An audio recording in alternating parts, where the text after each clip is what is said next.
Hey, it's Lori here, and just some thoughts before we get started with the show today. Gosh, Cyber Monday, Black Friday, all that crazy stuff just ended. And I don't know about you, but it left me feeling kind of annoyed this year. I was in Las Vegas for the holiday, and I spent one morning of my mini vacation just unsubscribing from emails. So what happened? I don't know. Are we just sick of it, or are people going a little too crazy? I felt people were starting earlier this year. I felt that we were getting more emails. And then, to be honest with you, I was shopping at Lowe's before I left for Vegas, and I happened to look at a ceiling fan that had been sitting in my Wayfair cart, and same exact fan, less at Lowe's than with the Black Friday deal. So it just is starting to feel really icky to me this time of year, and I don't like it, honestly. I bought some My Skin Buddies because I have clients requesting them for their Christmas stocking. So I did stock up on those, but that's really the only thing, that and my retail product purchases that I got during my Black Friday sale, Cyber Monday sale. So I don't know about you, but it felt icky this year, and I was annoyed. So I thought, let's put a podcast together about purchasing with purpose. And that is what today's show is all about. Not getting caught up in a crazy sale or the bright, shiny object syndrome that you've heard me speak of so often, because it is easy to get caught up in purchasing things because you see somebody else, while you're scrolling through Facebook or Instagram, you see somebody else and their highlight reel makes it look like they're doing a fantastic job in their business. But, we have hard-earned dollars that we're looking to spend in ways that'll help grow our business. And that's what today's show is all about. If you're listening right as this rolls onto iTunes, this is a perfect time. Talk to your CPA. I'm going to my CPA this evening because we map out what I need to purchase, what I need to invest in at the end of the year, so I get the appropriate tax write-offs. So part of being a professional beauty biz practitioner is knowing what you need to invest in, when you need to invest, and how to invest in a way that will help you grow your business. So stay tuned and enjoy the show today.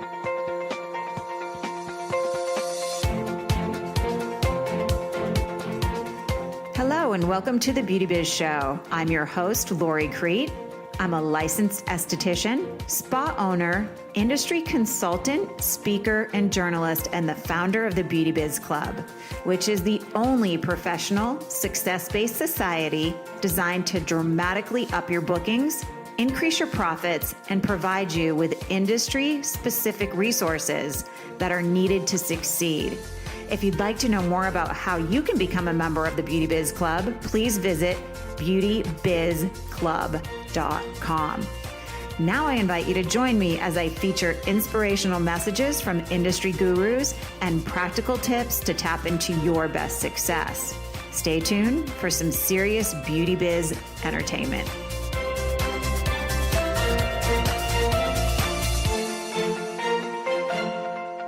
Hello, everybody, and welcome to the Beauty Biz Show. This is Lori, and I am going to be doing a solo cast today. I believe that I will be launching today's podcast and then probably one more. I want to share with you the 10 success tips that I took away from 2018 surrounding the beauty industry. But today, I want to talk about something that's been on my mind a little bit lately. And that is the subject of how the heck did she afford that? So I am sure you're going to agree with me. These days, it's so easy to find out what products, services, and equipment the successful, and I have that in quotes here in my notes, the successful beauty practitioners are using. But I feared you might also be interested in how they make the money to afford these gems that help them to become book solid. So I recently did some market research on this exact topic. Like, how are you affording equipment? How are you making your decisions based, or what are your decisions based on when you want to buy equipment, or you want to bring in a new product line, or you want to start offering new services that require you to invest in yourself a little bit? How are you doing this? So I gathered some information from some real life beauty biz practitioners who are rocking it in the beauty industry. I'm proud to say these are the mastermind level girls of the Beauty Biz Club. And if you're interested in joining some powerhouse gals, you're at that point in your career where you know, hey, I'm doing really well, but I could do better if I could only surround myself with people who understood me and were willing to share resources. You're going to want to reach out to me. And there are a few spots open in this group. But what I did is I gathered some information from these gals who are rocking it in the beauty industry. And they've learned over the years, some of them have been in my programs for 5, 6, 7, 8 years, and they're busting through industry norms. They've learned how to purchase with purpose. That's what I call it. And maybe you're wondering, okay, well, how the heck did they learn how to purchase with purpose? And there are two things that they've done that have helped them learn how to make purchases that really help them increase their bookings, their referrals, and their profits, which is my mission in this industry, is to help you guys do that. So they've learned one from their past mistakes. We all have this. And I know you're either going to roll your eyes when I say it and go, okay, guilty, Lori, or you're going to giggle a little bit. We learn from our past mistakes because we all have cobweb collectors in our treatment rooms. I don't care if it's a piece of equipment, if it's that product line you had to have. We all have spent money on stuff that is now sitting in the treatment room or a closet somewhere collecting cobwebs. They've also learned from something else, and that is from the systems that I share in the Beauty Biz Club. And there's a special system, and that's not what I'm going to get into today because you'll be taking notes and not enjoying the show. Most of you listen in, I know, when you're driving to work or at the gym. So I'm just going to give you today a few purchasing power tips. But before we get started, I want to share with you just something to chew on here. If the average beauty biz practitioner, and this is a statistic that I found online and it's pretty accurate from a bunch of different sources, I'm getting this information. If the average beauty biz practitioner is making $28,000 to $32,000 a year, I know that you're probably wondering as you scroll through people's highlight reels on social media, you're wondering, okay, so if they're making $28,000 to $32,000 a year, how are they affording to do like a $3,000 retail product purchase buy-in, and then keep up with, the quarterly inventory orders if you're organized and that's how you roll out your system to keep your shelves stocked? Or maybe how the heck is somebody affording a $22,000 cool sculpting gun or a $25,000 hydrofacial machine? Then you're thinking maybe, okay, you also have to pay $200 to $400 a week in rent. I know this is what most of the salon studios are charging, anywhere between $200 and $400 a week in rent. If I just said month, I apologize. It's a week. And, I could go on and on and on about the expenses that we have to deal with in the beauty industry, but I'm sure you're picking up what I'm putting down. Okay, if we're making $32,000 a year, how the heck are people affording these gems in their business?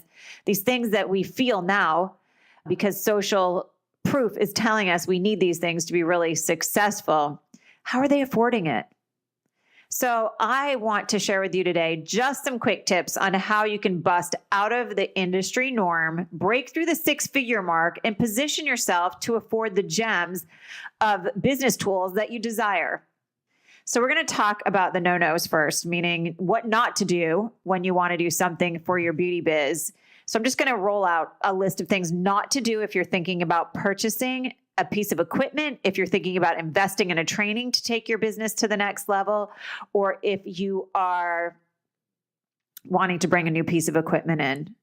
So the first thing not to do is do not scroll through Facebook and model your business after your competition. It's the biggest mistake that you can make, is to model your success or your desired level of success surrounding what somebody else is doing in their beauty business.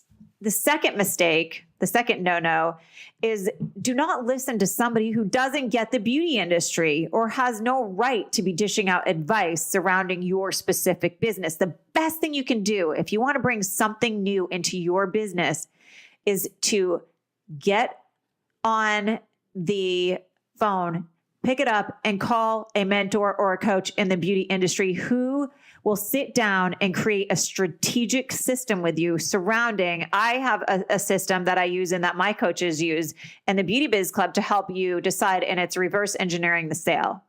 And it really maps out a strategic way to bring something into your business with a few other components as well. But the reverse engineering either makes you go, oh my gosh, this is exactly what I need, or heck no, this is not the right time for me. But don't listen to somebody who doesn't get the beauty industry. All too often, we're getting advice from our grandmother or from our husband. And all these people are lovely and we should be thankful to have them in our lives, but they're probably not the best person to listen to when it comes to investing in something for your beauty biz, unless they are directly associated somehow to the industry and understand the wants and needs of our business and of our clientele. The third thing not to do is getting in over your head because a sales rep tells you it's all going to work out. Remember, these sales reps are awesome people. They are knowledgeable beyond belief, but their job at the end of the day is to sell you equipment and to hit their numbers. So please keep that in mind when you are deciding on whether or not to bring something into your business. And the fourth thing that you should never do is buy a piece of equipment, invest in an expensive class to learn a new skill set, or bring in a retail product line if you have not done any marketing research and you don't have a marketing plan in place. Unfortunately, we are not taught these things in school, but it's one of the biggest mistakes I see beauty practitioners make. They think that if they buy the right stuff, it's going to save their business. A marketing plan of action and having a space where you are held accountable to this marketing plan of action is your best way to ensure a return on your investment. So now I'm going to share with you a few tips, the bright side of this, on how to afford the beauty tools that you have been longing for.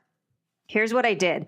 I remember I was newly divorced and I just got this crazy idea that I had to have a microcurrent machine. The cheapest machine on the market at the time that I could find was around the $18,000 mark. And I went cuckoo. I decided, well, I don't even want that one. I want the one that does body treatments as well. So at the time I was in massage school and I knew that, your hands get tired from doing that type of work. So I had to go all out. And I actually did a pre-sale. I started getting my clients excited about this. Again, here it goes back to marketing. And I started getting them investing in packages. And I swear to you, my machine was, I can't even remember now, like $28,000. I was a solo practitioner, just took over ownership of my spa. And I was newly divorced for the first time. It's been a very long time since I had entered the beauty world. I was out on my own. So this was a big, scary investment. But the pre-sale offering and then getting my clients so hyped up about it with a marketing plan and sending the right newsletters out, it helped me pay that machine off in 21 days. And I'll tell you, that did not happen without the hustle. I remember I used to get up super early, go to the gym, and then go sit in Starbucks because all I wanted was 20 minutes of silence before I had to go work. Yeah, I think I was doing like 15 clients a day with body toning treatments at the time so I could pay the darn machine off, but I did it. So if you are going to do something, passion sells. It's why I have part of the marketing plan that I share in the Beauty Biz Club called the Profitable Passion. If you can tap into that energy, get the pre-sale going, sell some packages, get people excited about what you're going to be bringing into your business. An exclusive invite always works. Invite your top clients in to try it for a special discounted price for the first one. Get them investing in the investment with you, your clients. And passion does this and marketing does this. The second advice I'm going to give you is to plan your purchase out. Now, here's one of the reasons. If you're listening to this podcast as it's delivered onto iTunes, then this is very relevant for you. If you're not, you're listening in at a later date, keep this in mind. There are certain times of the year that our vendors in the beauty industries are willing to give you a really nice discount. Sometimes this is a trade show. Sometimes this is Black Friday. I would stock up when I was spray tanning in LA. I would stock up on a full year's worth of spray tanning solution at this time of year, and I'd keep it in the fridge so it stayed fresh for my clients. But there are times to plan your purchases. So if you're listening right as this hits iTunes, now is a great time to invest in education. I encourage everybody that wants to join any of my programs, talk to your CPA. They're probably going to encourage you to spend some money right now because it's either going to go to your business or it's going to go to Uncle Sam. I'm meeting with my CPA this evening to figure out what I should buy before the end of the year. And I think I have some ideas on what I want, but I'm going to talk to him about it tonight because it's a great time at year's end to invest in your business. And like I said, sometimes it'll go to your business or it'll go to Uncle Sam. So trade shows, Black Fridays, end of the year tax write-offs, but map this out. I go into Black Friday every year with a list of things I know that I need. I strategically map out my spending. And this is the time of year that I've bought some of my most valuable equipment for my spa. I recently took a training that was in the $900 range, and she's offering it again in February. I'm going to purchase it now, so it's a tax write-off. Also, I hesitate when I tell you this one, but I've done it before myself, and sometimes we just don't have any other option. And number 3, a great way to bring something new into your practice is to use a credit card wisely. So like I said, I don't do it very often. I did it maybe 10 years ago where I got a 0 interest card. So here's what I did. I had my normal Visa. I put my silk peel machine on it, I believe. Let's just say it was my silk peel at the time. Then the next month, I opened an interest-free credit card and I sat down and I figured out what I had to pay every single month because it was interest-free for a year. So I would not get charged interest on that amount. And I committed to myself and I created a budget and that's how I paid it off. So if you can hold yourself accountable to using a credit card wisely, then it's not a bad way to invest in your business. So know what and when you'll have to pay this back to avoid the high interest fees. That's what I say going into it. And sometimes you have to put it on a current card and then roll it over to an interest-free card when you get those offers in the mail.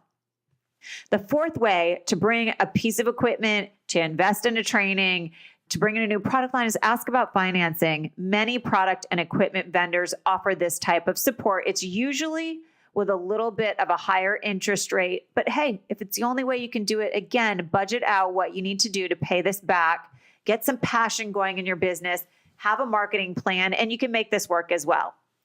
Number 5 is do market research to ensure your investment is a wise one based on your current and your potential clientele. This kind of circles back to what not to do. Do not purchase something because your best friend has it and she's doing great, or you see your competition busy with it on their Instagram highlight reel.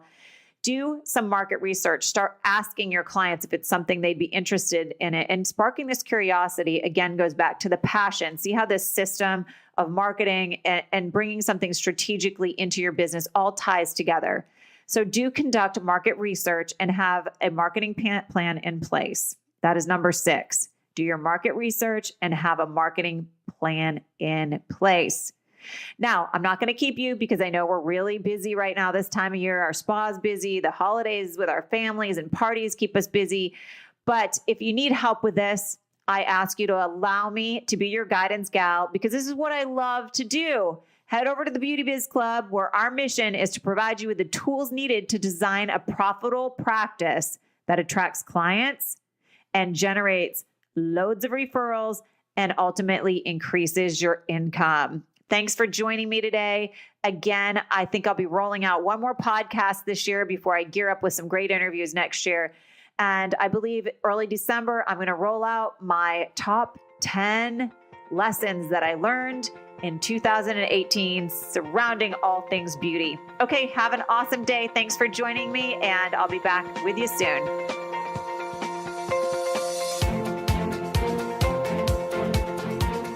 Thanks for tuning into the Beauty Biz Show. I hope this episode leaves you feeling inspired to build the beauty biz of your dreams.